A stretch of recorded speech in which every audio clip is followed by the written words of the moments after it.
Now we're going to look at function composition when you're doing f of g of x instead of having a value plugged in for x.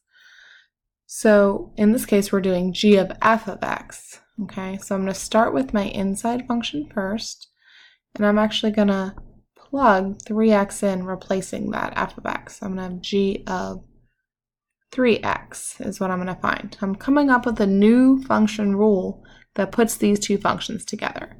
So anywhere there's an x in my g function, I'm going to plug in 3x.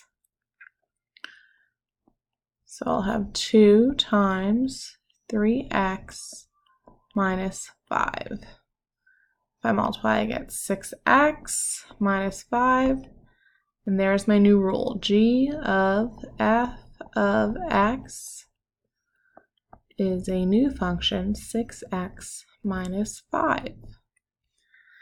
Okay, let's look at my next example over here. H of g of x. Okay, so again, I start with my inside function, and this time I'm plugging in g of x. So I have h of 2x minus 5. So anywhere there is an x in my h function, I'm plugging in 2x minus 5.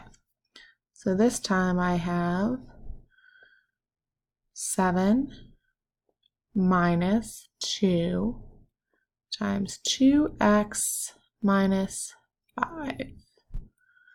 Okay, so I have to distribute, and remember I'm distributing at my negative 2 because I keep the sign. So I have 7 minus 4x plus 10.